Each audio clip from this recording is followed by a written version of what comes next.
আসসালামু আলাইকুম। আপনারা সবাই ভালো আছেন তো? আলহামদুলিল্লাহ আমিও ভালো আছি।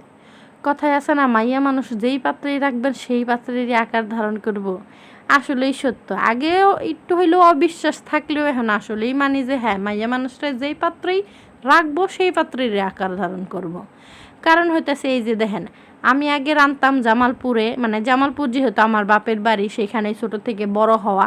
বিয়ের পরে আসছি আমি এলাম গিয়ে কাশপুর। তো আমি আগে রান্তাম সেই স্টাইলে, এখন রান্নাবান্না শুরু করে দিয়েছি লাগে কাশপুরের স্টাইলে। তবুও নাকি একটু ময় মশলা আমার বেশি পইরা যায়, যেমন হলুদ বেশি পইরা যায়, মাঝে মাঝে ঝাল বেশি পইরা যায়, মাঝে মাঝে তেল বেশি পইরা যায়। কারণ আছে না, যে কইলাম যে জামালপুরে বড় হয়েছি, সেই ধাঁচটা এখনও আমার ভিতর থেকে যায় নাই। বিয়ে হয়ে গেছে আমার 1.5 বছর, কিন্তু রান্নার সুযোগ তেমন আমি পাই নাই। প্রায় 1 বছর পরে হয়তো রান্নার সুযোগ পাইছি, কারণ আমার শাশুড়ি মায়ে নিজেই রান্না করে। তো সেই সূত্রে আমি বেশি রান্না করি নাই, তবে দেখতে দেখতে যতটুকু আর কি শিখছি। যেমন এই যে ভেন্ডি দিয়ে শুধু শুটকি আমি কখনোই খাই নাই আমার বাড়ি। কারণ আমার বাড়ি সবসময় খাইছি পাঁচমিশালি তরকারি। পাঁচমিশালি তরকারি কি লেগে কইলাম, যেমন আলু, বেগুন, ফুলকপি, এর লগে আবার 2-1টা টমেটো, 2-1টা ভেন্ডিও দিয়া লাইছি। কিন্তু এখানে এসে দেখি কি ভেন্ডি দিয়া শুটকি খায়। জিনিসটা আমার কাছেও মজা লাগছে আর খাইতেও অনেক মজা। তাই আমি সেই অনুযায়ী আর কি রান্না শুরু করে দিলাম। আমি জানি না আশেপাশের মানুষ, কাশপুরে থাকলেই যে আশেপাশের মানুষ সবাই এরকম খায় আমি জানি না তেমন।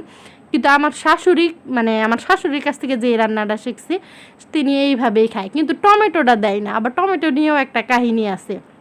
টমেটো নিয়ে একটা কাহিনী হইলো গিয়া কি, ভেন্ডির সাথে নাকি টমেটো যায় না। একদিন আমি দিছিলাম, আমার শাশুড়ি মা আমার এইটা কইছিল, কিন্তু আজকে আমি আবার ইচ্ছা করে টমেটোটা দিছি, কারণ আমার শাশুড়ি মা বাসায় নাই। তো আমি সেই সুযোগে কইলাম যে আমার যেহেতু টমেটো দিয়া ভেন্ডিটা এর আগে খাইছি, তো আমার কাছে মজা লাগছে, আমি সেই সূত্রে অমনেই দিছি।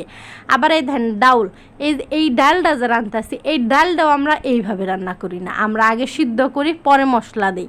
কিন্তু আমার শাশুড়ি মার কাছ থেকেও মানে আমার এই রান্নাটা শেখা, ওনারা ডাউল একবারে মাইখা জেক্কা বহায়। আমার কাছে সব কিছু আলাদা লাগছে, তরকারি কাটার থেকে শুরু করে তরকারি রান্না করা, মশলা কম দেওয়া বেশি দেওয়া, লবণ তেল সব কিছু মানে এভরিথিং আলাদা লাগছে।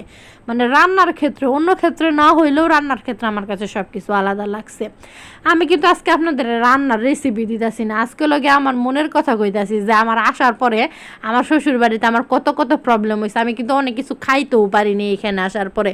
যেমন এই যে মাছ দিয়া টক রান্না করে আর কি, টমেটো দিয়া আম দিয়া, সেই জিনিসটা আমি কখনো দেখিই নাই, আমার মানে বাপের বাড়ি কখনো দেখিই নাই। তো আমার বাপের বাড়িরা যখন শুনে এইগুলা, শুনলে পরে হাসে। আজকে যেমন টক রাঁধছিলাম, তো টকের রেসিপিটা আমি দিব আপনাদের। তো ওই টকটা যে রাঁধছি, সেই টকের যখন করে জিজ্ঞাসা করছে কী দিয়া ভাত খাইছি, তো আমি বলছিলাম যে হ্যাঁ শুটকির তরকারি রাঁধছি, টক রাঁধছি। তো টক মানে কথাটা শুনে আমার ডিটেলসে জিজ্ঞাসা করছে, যখন বলছে ওরা এত হাসাহাসি করছে আমার এই ব্যাপারটা নিয়ে। হাসাহাসি করুক আর যাই করুক, এইটাই বাস্তব। মাইয়া মানুষ যেইখানেই যাব সেইখানের পরিবেশের সাথেই মানায় নিতে পারবো। তো আমিও এর ব্যতিক্রম না, আমিও অনেক কিছু শিখতেছি, অনেক কিছু শিখার আছে, আপনাদের কাছ থেকে অনেক কিছু শিখার আছে। তো আপনারা সবাই আমার জন্য একটু দোয়া করবেন, আমি যেন আরও সামনে আগাইয়া যাইতে পারি। আর আমিও সবার জন্য দোয়া করি, আল্লাহর সৃষ্টি সকল প্রাণীরই যেন মঙ্গল হোক, আল্লাহর সৃষ্টি সকল প্রাণীরই যেন ভালো হয়। সবাই ভালো থাকবেন, আমার জন্য একটু দোয়া করবেন। আল্লাহ হাফেজ।